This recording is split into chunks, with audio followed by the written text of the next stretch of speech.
What is going on, everybody? We're gonna do some fun stuff today.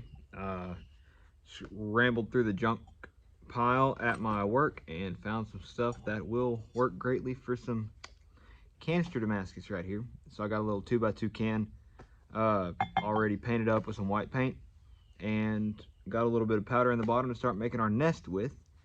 And I've got all sorts of goodies in this little bag right here. In this little box right here. We're gonna toss them in this can, add some powdered steel, and see what kind of pattern we get out. So let's start tossing stuff together. So first thing up, we got these little 52-100 bearing racers, whatever they are, the things that hold little bitty ball bearings in them. So they've been soaking in acetone. I'm just gonna wipe them up a little bit, make sure I get all that residue out of there. And I got a couple of these that are going to be the first things in here. So it's the rust shouldn't really be a problem. I'm not too concerned about it. Might clean it off, might not. It shouldn't be a big issue though. So that's step one. Now I got some springs that have been soaking for a good while. I've actually had some of this stuff in here for a couple more days than everything else. So after I tell y'all what all I got in here, I'm going to speed this up so y'all don't have to watch me fiddle around with all this crap for too long. So yeah, anyway, there goes a spring-a-lang. Might actually do something different right here. Let's see what happens if I twist that up a little more.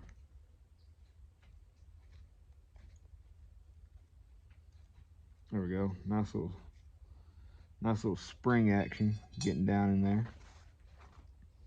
All right, so I got some more springs in here, but I've also got keys. These are nickel plated, and so I'm just gonna drop some of these keys off in there as well. Another spring here. That'll be all right. Fun looking can so far.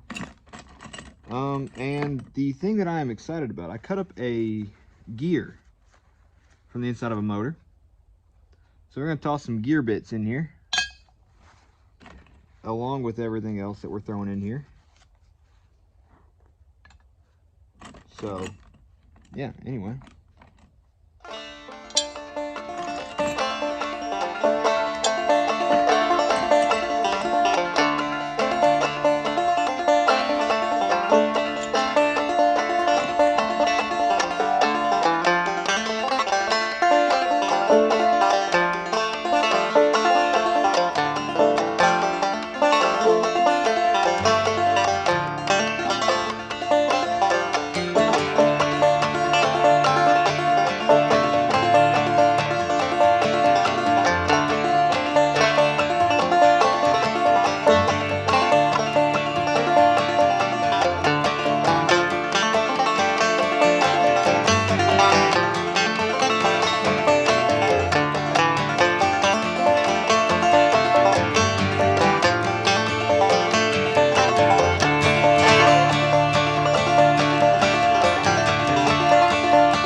Alright, so now that I got this filled up for the most part, I am going to add my powdered steel. Now, here's the fun part about this project. This is not just powdered steel. This is all the shavings from my bandsaw. So, Damascus, various high carbon steels, all the good stuff. And we're just going to toss it in here. Now, I'm not concerned about the possibility of some mild steel and all that jazz being in here, mostly because I am still going to add a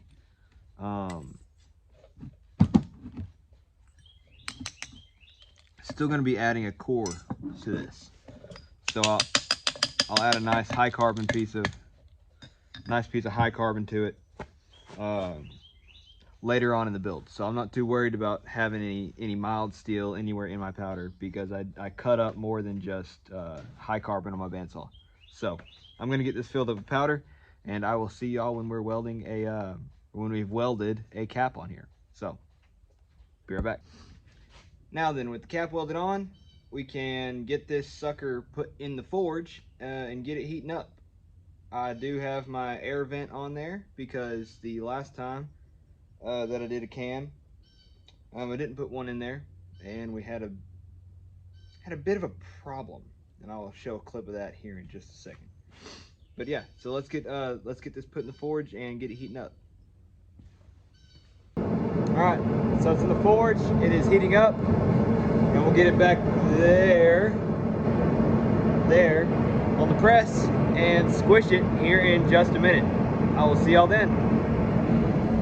All right, so I've been flipping this billet repetitively in this forge every 5 minutes or so for the past 30-45 minutes, and that is to negate what I call the microwave burrito effect. You know, when you microwave burrito, the outside's like lava and the inside's like ice. That is the exact thing that you do not want to have happen to your canister. So rotating it every couple minutes really helps to disperse that heat evenly throughout the center and get you to a good solid forge welding temp all the way through. So we're about to start smushing. Stay tuned.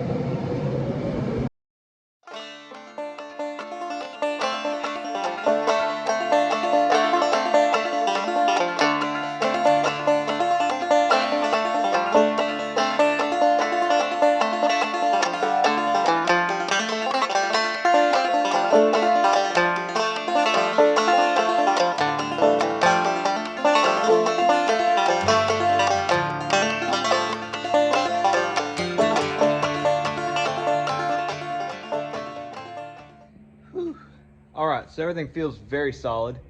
I'm going to peel this can off now, and we will then get a handle put back on it, stretch it back out, and check the pattern. So let's get to that.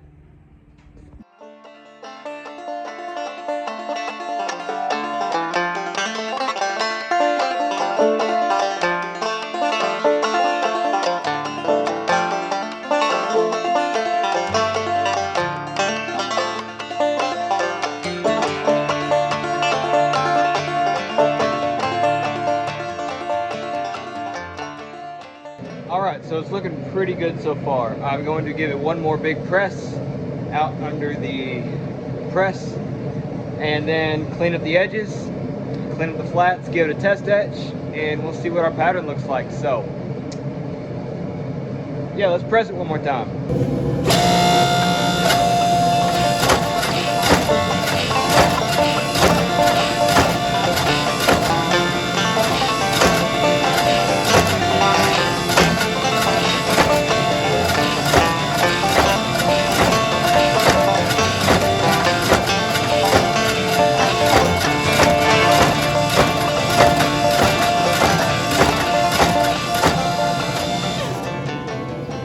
So the billet's cleaned up and is in the test etch right now. And I just wanted to take this moment to thank y'all for watching. Please like, subscribe, and comment what y'all want me to make out of this little billet. And I will see y'all in the next episode. Enjoy the reveal.